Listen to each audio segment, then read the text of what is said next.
Fourth year in the mechanical engineering tech program. Hi, I'm Elon. I'm in the robotics manufacturing engineering program. I'm a fourth year, and I'll be doing my BSMS, MS in manufacturing mechanical systems integration. Hey you all, I'm Georgia Bailey. I'm a second year mechanical engineering technology student. Nice to meet you all. Hi, I'm Claire. I'm a fourth year mechanical engineering tech student. I'm also doing my BSMS program. So let's open the floor to questions for any of our wonderful ambassadors. If I can answer anything. Say if during your first year you do like the mechanical engineering, but then you realize you prefer doing the either the like manufacturing one. How easy is it to like switch between them? I'll take this one if y'all want. It's actually very easy. A lot of the courses in the first couple of years are common, and part of that is you came in interested in one, you didn't even know much about mechatronics, you got in there, oh wait, this is cool. Or you were interested in mechatronics or the robotics, and you decided I really don't like programming very much, and you moved to mechanical. It's actually pretty easy up through the first couple of years. And by third, it starts getting a little harder to switch around, but even then it's doable. Okay. For the co-ops, do you still live on campus, or is there off-campus accommodations? There's different options. You can also choose to co-op either near your hometown or really anywhere you want, and you can get an off-rad. If you do get one in the Rochester area, you can still live on campus. That's always an option. A lot of companies also sometimes use stipends, so you can move to wherever they are and they'll help pay for your rent, they'll help pay for you to travel to that location.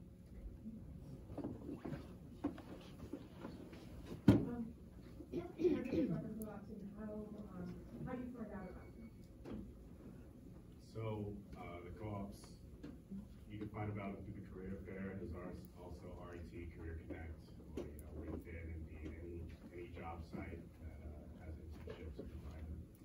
And I would say the career fair is definitely the best option, where you can really narrow down with what you like and what you want to do. And from there, just having a good resume and having good projects would help you in terms of getting the costs.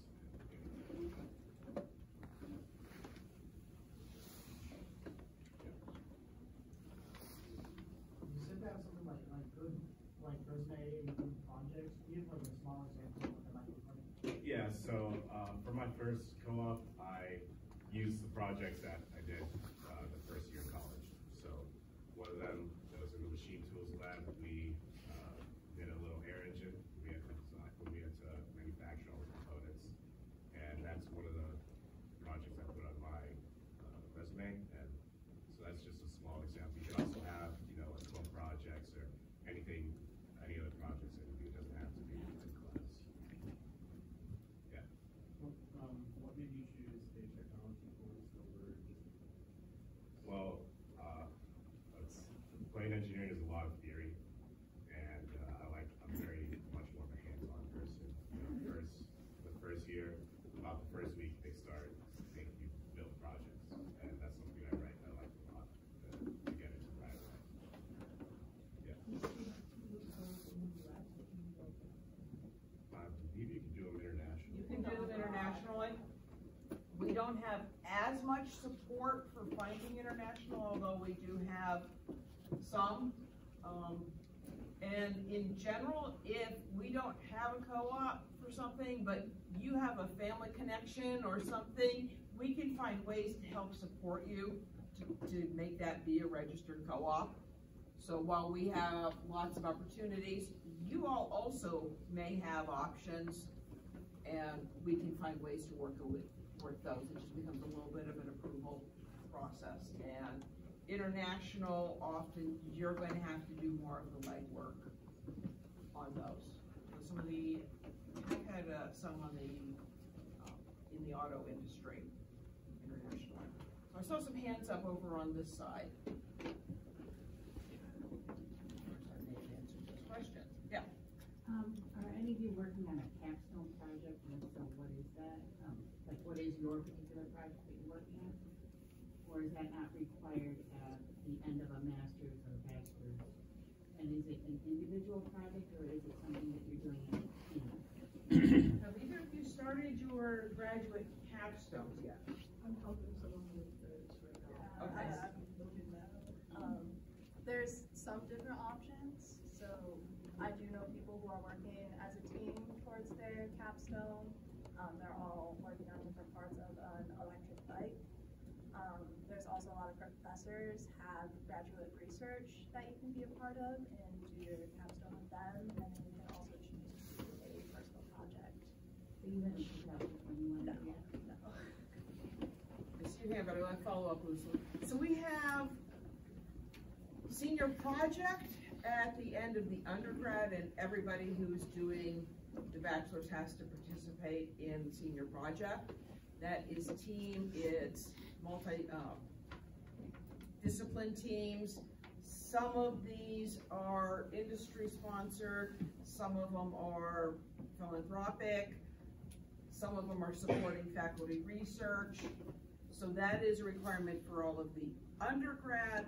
And then the capstone for the master's level is either a capstone or a thesis, which is more in depth and more very research focused. And that is a requirement for everybody who's doing a master's. And these students who are doing the bachelor's master's will be doing both, because each of those is a separate requirement with a different intention. And I saw somebody else's hand that I said I saw it. Right Here. What made you choose the accelerated program? Like, I know like it's 5 years, but like why did you choose that over just doing that separately? I mean, well, for me, it was 5 years bachelor's, 5 years bachelor's and master's at the same time. So might as well get both in the same amount of time. I joined mine late. I joined actually this year as a 4th year. I didn't have any plans to do it. I was going to do my master's later, hopefully a company would pay for it. But after my co-op, I got recommended by like several of my coworkers in the company that also went to RIT. They did the BSMS program and they said it just really set them up well when they started their career. So I officially joined it. If you do the bachelor's master's program, how easy is it to get a minor in another like discipline or like study area like computer science? I have a minor right now that I'm working on.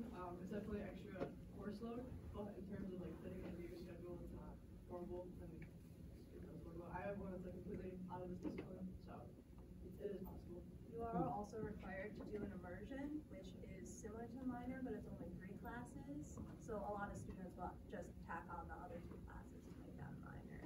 So. And there could be minors that are not general education, so you could do a minor in entrepreneurship, a minor in business, a minor in comp sci. So that actually doesn't interfere with your BSMS, because you're usually using some courses within the bachelor's program to do it.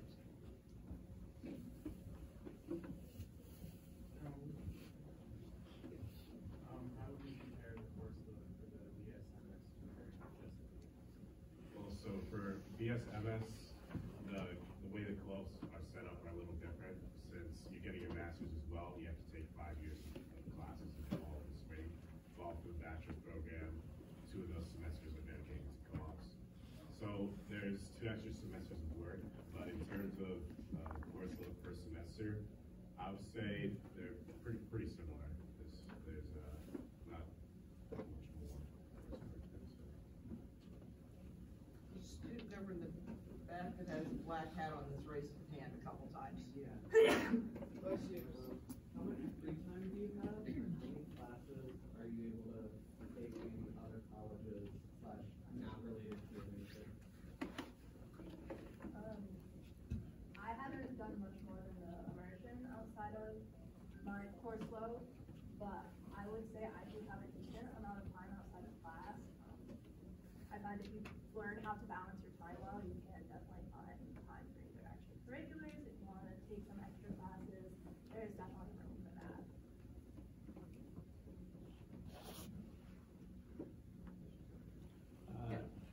What do y'all say is RIT's like engineering technology department's biggest advantage over a different engineering technology department? Projects, like 100% of projects. We have maybe 3 or 4 in your first semester at RIT, which sets you up really nice for career fair in your second year. You already have most of that national on your resume. The other colleges don't get as many projects right away. Down the road they will, but we start off really strong with the ones that we do. Have any of you taken Project Lead the Way courses, and if you have, does it shave off time from the 5 years? So some of the Project Lead the Way will go directly to public core courses. I can't remember what the electrical one. Yeah, digital electronics, thank you. I was trying to draw a blank on all my knowledge of Project Lead the Way. That one does directly count for CPET 133 Intro to Dig Micro. The others will come in as open electives, so they do count towards your degree. And one thing about the Project Lead the Way is because those are actually credits through RIT, they come in with grades. And my observation is that most people tend to do very well in their Project Lead the Way courses in high school. So this serves as a little bit of a grade boost, which never really bothers anybody. Anybody over on?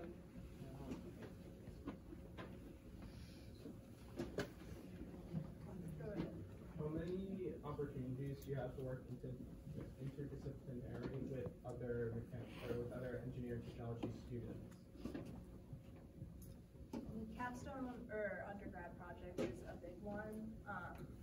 With that class, you work usually with a mechanical engineering, a mechatronics, and a robotics student all on the project. If you're looking for a wider interdisciplinary, like other colleges, Hubs is a great place to do that, such as like Baja, EBT, Snowmobile. There's a lot of opportunities if you want to find them. And there are other classes throughout where there are more than one discipline students in the same class, so that you will be working on projects with those students. How are like AP credits handled for? Okay, so AP classes, in general, if you were to look at, just search RIT transfer, because some of you may be taking AP, some of you may have the IB, some of you may have been doing courses that are dual listed between your high school and another college, often a community college. You can go to the transfer page and there is a transfer equivalencies, and that will tell you, for instance, how to do the APs. And it'll say if you get a 3 on this, we'll accept it. Some cases we don't accept a 3. If you get a 4, it'll come in as equivalent as this. If you get a 5, it'll come, map it in such as this. So look it up, and obviously the better you do on the test, the better chances it will be accepted. I know that the physics ones, if you decide you want to be a physics major, they don't take the AP physics. If you are in this room because you're more practical and headed for engineering technology, we do take the physics. So I can only think of a couple where 3s are accepted. 1s and 2s are never accepted, as far as I know, at any school. Go to just search RIT transfer, and that'll help address any of you doing APs, IBs, or you've done some form of dual enrollment with another college. Thank you. That's what I'm Did you like it when you were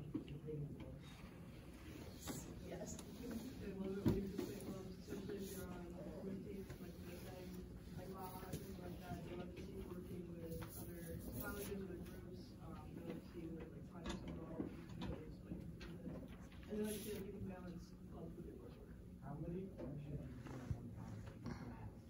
Depends on you and like what you can handle. I know like freshman year, most people will enjoy every club they see, and then they quickly realize that they can't do that. Performance teams specifically are a lot of work, so I don't know anyone that's on one of those. But you can be on the sports team and a different club. You're better off being involved in one or two and really being involved and really getting engaged, potentially picking up some leadership within the club than participating in 5, because then you're not really developing. So try a lot your first year, figure out where you fit, and then really get engaged. And she was saying, you know, maybe one performance team and one not. Don't try to do too much. Yeah, Beth. As students, how do you guys feel supported both academically and outside academics in general across college?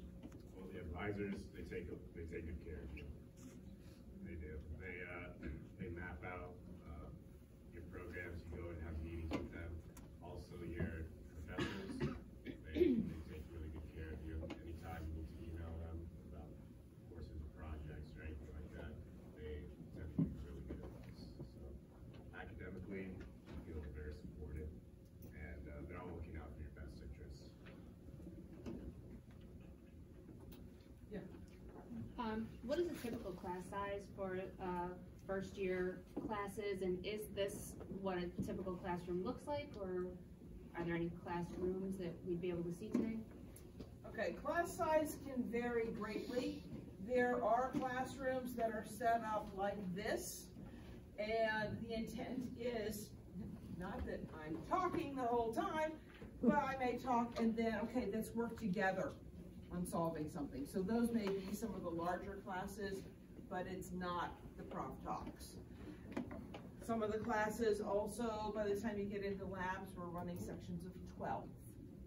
So a lot more direct and so on. And a lot of classes also in the 30-ish range. So when it's large classes, the intent is something like this where you are talking with your group, you're working on solving problems, and there'll be a team in the room. Okay, tend not to do a lot of large lectures.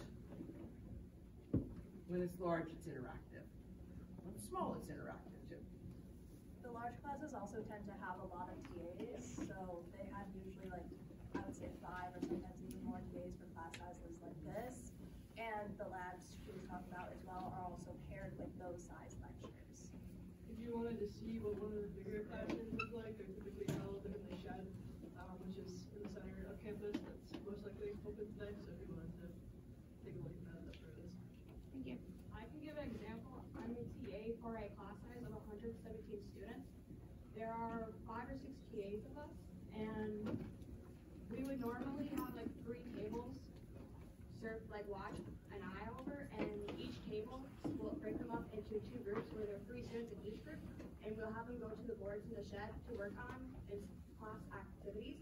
And as TAs, we'll walk around, see what they're doing, give them feedback, see how well they're doing, and they're like, hey, you're doing really good on this part, or hey, you might need to work a little bit on this, and we'll help them guide them through the in-class activity.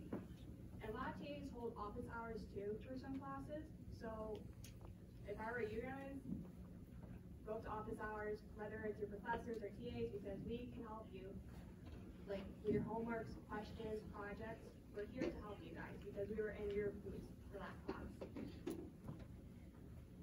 Where do you find like information about the hours? Is it easily available? Yeah, I always post them on my courses page of the class. They'll post the location of the hours. And even sometimes, if those hours don't work for you, you can email them and schedule a different meeting with them. It's also supposed to be posted on every professor's office door. I don't guarantee that everybody does, but most of them do. In terms of the application process, are you applying just directly to MIT and then choosing your program from there, or are you specifically applying to the engineering? I wish that we were MIT, but but we're not. We're RIT. So if you're looking here, please apply to RIT. Oh, all right. And then you would specify which program in there. And as was pointed out for another student, you can move around. We also do have a exploration program. So if you're not really sure, you know, I might go electrical, I might go civil, I might go packaging, then consider the exploration program.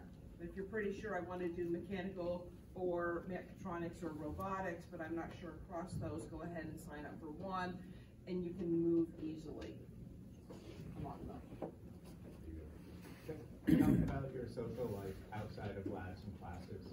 What's social like? So, coming in, I'm on the wrestling team here, so I kind of got brought in with the kind of built-in group of friends. So that's kind of who we were stuck with. And even after freshman year, when you can live off campus, a group of us decided to rent a house off campus. And so that's usually who I find myself hanging out with. And now that I'm getting into my 4th and 5th years, a lot of the other students on the same track that I am, in terms of projects and classes, those are the students who I find myself hanging out with often off campus, you know, and stuff. So yeah, it was kind of more built in for me, I would say. Yeah, I would say for me, I chose coming into RIT, I chose an all-women's floor, just so being in a very male-heavy major, I could have the chance to interact with more women, and I got really close to a lot of them. So it was a great opportunity to just talk to people outside of my major, and a couple of them I do still live with now, as well as people in my program. I'm often like sitting in the labs, talking with them, and then if you do join clubs, those are also great. I also made friends first year with my floor. I wasn't at all. I was more, but I was mixed. But we made friends with each other. RIT put on social events, so we kind of hang out at those. RIT always has like a ton of events going on, like social events, CAB specifically.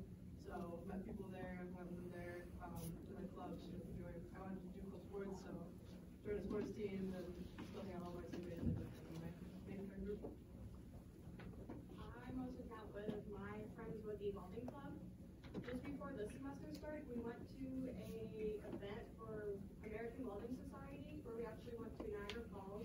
We saw their welding facility there, and we did networking. Networking is a really good part as an engineer, because if you get the right network, it can help you apply to co-ops or jobs.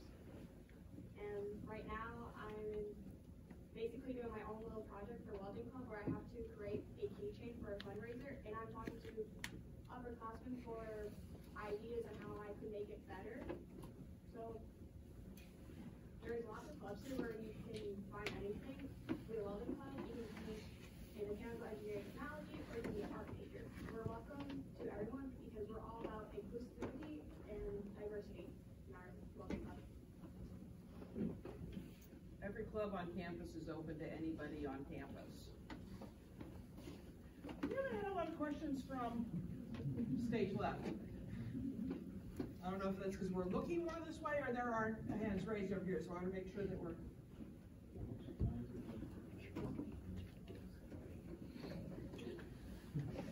They can be a lot. It depends on the performance team and also how much time you want to commit to it. I know some people will spend up to like 20 hours plus a week on them. But it is ultimately a club, so you do get to decide kind of how much time you're committing, but just keeping in mind that'll affect like getting the leadership positions, how much you're really able to talk about the stuff you're working on. I spend about 4 days a week with my team, about 5 hours every Saturday with them.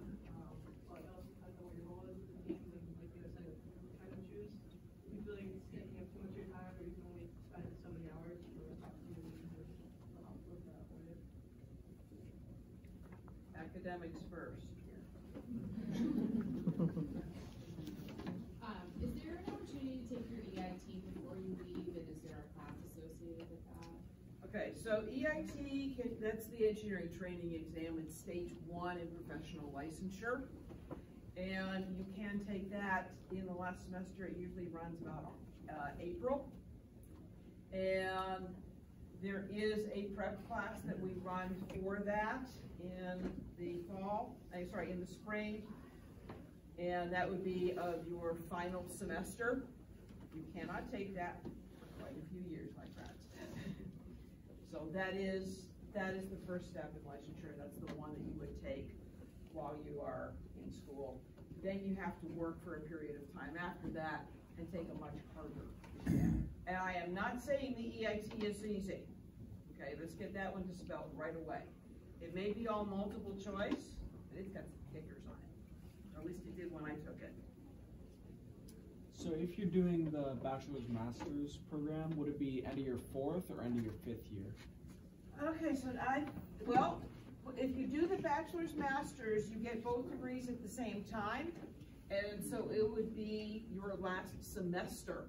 Okay. Because it's the last semester when you're going to graduate. You know, there's a certain number of days before graduation. And that's why typically the exams are taken in April, because everybody typically graduates April to early mid-May. So, I'm pleased to see people thinking about doing that.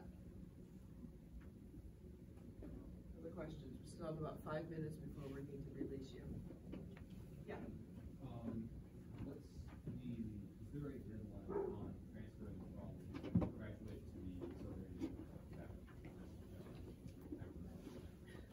Okay, so if you come in conditionally accepted, and I mean that it's conditional, we review every semester, and at the end of year 2 is sort of the yes, you're in, or no. And you always have the option to say, I thought I wanted to do this, but I don't. So it's not just we review, you review as well. It has to be agreed upon by both sides. And you can at any point pull out. You managed to go in as of year 4. That's pretty late. Usually you go in at the end of year 2, possibly sometimes in year 3, but it works. So clearly there can be some flexibility. There is less flexibility coming in your 4th year just because you're further along. But you also are further along on some of the undergrad classes, so we find ways to make it work as best we can. I had a late schedule for the rest of my year. I would have managed barely 12 credits. The rest of the year, I was actually able to finish.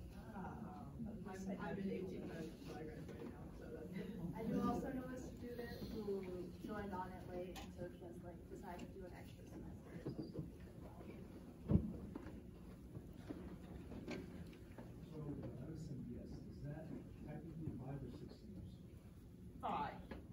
It is 10 semesters, and you do all your co-ops in the summer, and you do one less co-op.